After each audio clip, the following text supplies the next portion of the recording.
مینگل اب YouTube channel کے ساتھ جاوید شاہ ایک بار پھر حاضر خدمت ہے۔ اس وقت کراچی کے حالات حاضرہ پہ میں تبصرہ کروں گا۔ کراچی میں اب تبدیلی آ چکی ہے اور کراچی میں سیف الرحمان جیسے کہنمش بیوروکریٹ اور ایماندار بیوروکریٹ اور اپنے شہر کی نفس پہ ان کا ہاتھ ہے، جو سمجھتے ہیں شہر کے مسائل اور حقوق کیا ہیں۔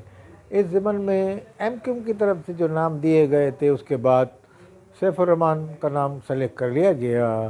یہ نام اسی طریقے سے جیسے کامران تصویری کا نام ایم کیو ایم والوں نے دیا تھا مگر آخر میں تھا، اسی طریقے سے سیف الرحمان کا بھی نام میں سمجھتا ہوں کسی آخری لسٹ میں ہی ہوگا، مگر بہرحال اللہ نے ان کو اس عہدے پہ فائز کیا ہے ایڈمنسٹریٹر کے۔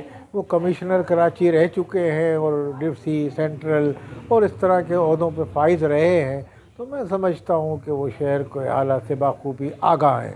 تو پاکستان کے مسائل کا مین حل کراچی کے مسائل میں چھپا ہے۔ کراچی کے مسائل اگر حل ہوں گے، کراچی مضبوط ہوگا، کراچی صاف شفاف ہوگا تو پاکستان بھی مضبوط ہوگا۔ کراچی اس وقت منی پاکستان ہے۔ کراچی میں مختلف اقوام بس رہی ہیں، کراچی میں روزانہ نئی بستیاں قانونی اور غیر قانونی آباد ہو رہی ہیں، ان کے مسائل بھی پیدا ہو رہے ہیں۔ کراچی میں ہائی رائز بلڈنگوں کا غیر قانونی اور قانونی قائم کر دی گئی ہیں، ان میں پانی کی ضرورت بھی ہے، ان میں گیس کی ضرورت بھی ہے، ان پہ بجلی کی بھی ضرورت ہے۔ اس لیے قانونی جو بلڈنگز، جو اپارٹمنٹ، جو سوسائٹیز، جو آبادیاں، ان کے لیے تو بہت ضروری ہے گیس، بجلی، پانی۔ اب غیر قانونی کے لیے بھی ضروری ہو گیا ہے، کیونکہ نہ جانے غیر قانونی کہ الیکٹرک کی بجلی وہاں ہوتی ہے، گیس بھی وہاں پہنچ جاتی ہے بعض مقاموں پہ، سیوریج سسٹم بھی آباد ہو جاتا ہے۔ اب جب آباد ہو جاتی ہیں سوسائٹیاں یا ناجائز پلاٹوں پہ یا گوٹھوں کی زمینوں پہ آباد کاری کر دی گئی ہے سوسائٹیوں کے نام سے، شہر میں بہت سارے ایسے گوٹھ نام نہاد موجود ہیں جن پہ آباد کاری مختلف سوسائٹیوں کے نام لے کے کر دی گئی ہے، تو سیف الرحمان کو اس کا نوٹس لینا چاہیے۔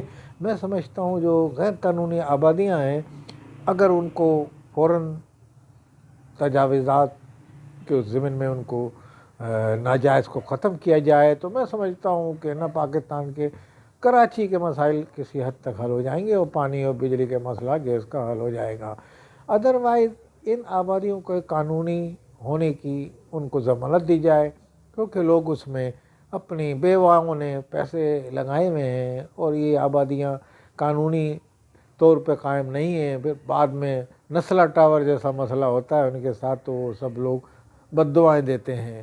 اس ضمن میں سیف الرحمان کو کوئی ایکشن لینا پڑے، جو بن چکی ہیں تو ان کو اگر نہیں توڑ سکتے تو آئندہ روکا جائے ان ناجائز آبادیوں کو قائم جو کی جا رہی ہیں۔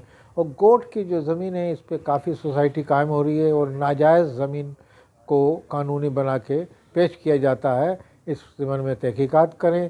اسی طریقے سے سرجانی اور کراچی کے دور دار اسکیم 33 یہ سب علاقوں میں ڈبل فائلیں اور یہ تمام مسئلے مسائل کا شکار جس سے سیف الرحمان بخوبی واقف ہیں، تو اس پہ ایکشن لیں اور فوری طور پہ کراچی کی فلاح بہبود کے لیے انہوں نے جو علم بلند کیا ہے، میں سمجھتا ہوں سیف الرحمان اس میں کرنے میں، قابو پانے میں، مسئلے مسائل کو حل کرنے میں اپنا بخوبی کردار ادا کریں گے اور وہ ایک کامیاب ایڈمنسٹریٹر ثابت ہوں گے۔